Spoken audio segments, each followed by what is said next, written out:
آپ کو अपोजिशन किसी जगह दिखाई नहीं देगी। हालत यह है कि मुल्क को जब भी अपोजिशन की जरूरत पड़ती है तो मियां साहब मुल्क से बाहर चले जाते हैं और इनके अरकान अपने अपने हुजरों में छुप जाते हैं और इनकी तरफ से एक मजम्मती बयान तक नहीं आता।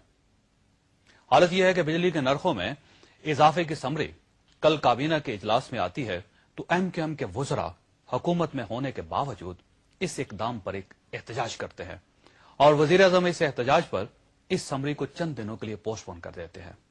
मैं आपको छोटी सी बात बताते चलूंगा, कल जैसे कैबिनेट का इजलास हुआ था और उसमें एमक्यूएम जो है ये हुकूमत में होने के बावजूद इन्होंने बिजली की जो निरख बढ़ा रही थी गवर्नमेंट, उसके बारे में इन्होंने बड़ा स्टैंड लिया और इनकी वजह से जो ना हुकूमत यानी प्राइम मिनिस्टर जो है उन्होंने पोस्टपोन किया कोई से।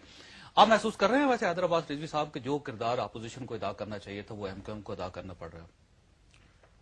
ऐसी बात है और शुरू से लेकर आज तक जब से हम हुकूमत के इत्तेहादी बने हैं, जो भी अहम इश्यूज रहे हैं उस पर एमक्यूएम ने अपना स्टैंड अलहदा रखा है और अपना अगर एक मौक़िफ़ है उनका, तो बावजूद हुकूमत का हिस्सा होते हुए हमने हुकूमत को मुतनब्बह भी किया है, बावर भी कराया है और अपनी पॉलिटिकल विजडम और कोशिशों से उस चीज को रुकवा भी लिया। मिसाल के तौर पर कादिरपुर ऑयल फील्ड्स वो प्राइवेटाइजेशन लिस्ट पे आ रही थी और लोगों को पता नहीं है कि कादिरपुर ऑयल फील्ड है क्या। पूरे पंजाब की गैस कादिरपुर से आ रही है, सिंध से। इस्लामाबाद तक की जो गैस है वो कादिरपुर ऑयल फील्ड से आ रही है। अगर खुदा न खास्ता वो बिक जाता तो ₹2 जो पर क्यूबिक फीट मीटर स्क्वायर मिल रही है गैस, वो ₹22 हो जानी। अच्छा, कौन बेच रहा था उसे?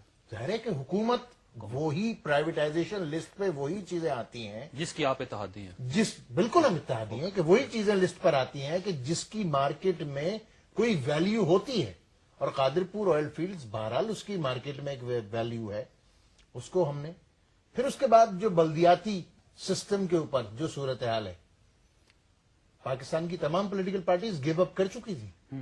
एमक्यूएम का स्टैंड आज भी उसके ऊपर हार्ड है। ठीक है, हम नहीं चाहते कि अवाम के पास से जो बेसिक ग्रास रूट डेमोक्रेसी है वो खत्म हो जाए। एमक्यूएम का स्टैंड अभी तक चल रहा है। ठीक है। इसी तरह बिजली के इशू, चाहे वो चीनी का इशू हो, हमने कहा कि हमारी यानी हुकूमत का हिस्सा होते हुए हमारी एडजर्नमेंट मोशन मौजूद है पार्लियामेंट में और किसी की एडजर्नमेंट मोशन नहीं है, इवन अपोजिशन की भी एडजर्नमेंट मोशन नहीं है। एडजर्नमेंट मोशन पार्लियामेंट का वो टूल है जो नॉर्मली ऑपोजिशन इस्तेमाल करती है। इसका मतलब आप गवर्नमेंट अपोजिशन है? नहीं, गवर्नमेंट में भी अपोजिशन। मसला यह है कि आपको ये सोचना है कि अवाम के हक में क्या है और क्या नहीं है। हमारी नहीं है शुगर मिलें किसी की, हमारी एमक्यूएम में किसी की नहीं है, हमारी फ्लोर मिल्स नहीं, हमारे कोई किक बैक्स हैं। तो जाहिर है हमें अगर वो है तो हम तो बोलेंगे और हम मिडिल क्लास और लोअर मिडिल क्लास को रिप्रेजेंट कर रहे हैं और वही तबका इससे पिस रहा है। बिजली के निर्ख हम भुगत रहे हैं। हमें पता है कराची जो पाकिस्तान का सबसे बड़ा इंडस्ट्रियल हब है, हमें पता है कि जब अच्छा वो तो क्या होता है। मैं आपको एक मशवरा देता हूं, आप अपोजिशन में क्यों नहीं आ जाते? देखिए, हम अगर आपके मशवरों पे चलने लगे तो फिर हमारी अपनी पॉलिटिकल विजडम का क्या होगा? आपका काम मशवरा देना नहीं है। नहीं, मेरा काम नहीं, अवाम हूं। आप अवाम बिल्कुल हैं, मगर प्रोग्राम के बाद अभी आप सिर्फ मॉडरेटर हैं। वैसे ये बड़ा अजीब सा नहीं लगता गवर्नमेंट में भी अपोजिशन में भी? आप हमारे पास 1.3 वजारतें हैं, 90 वजारतों में से 1.3 वजारतें छोड़ दें। हम यही अर्ज कर रहे हैं ना कि हम नहीं चाहते हैं कि ऐसी कोई सूरत हाल हो। एमक्यूएम के साथ हमेशा प्रॉब्लम यह रही है जावेद साहब कि या तो हम गर्दन बचा रहे होते हैं या गर्दन कटा रहे होते हैं। हमारे ऊपर जो चार्ज लगता है ना कि आप हर हुकूमत का हिस्सा होते हैं, तो कुछ अरसे हम गर्दन बचाते हैं फिर गर्दन कटाते हैं। तो जब तक गर्दन बची है बची रहने दें।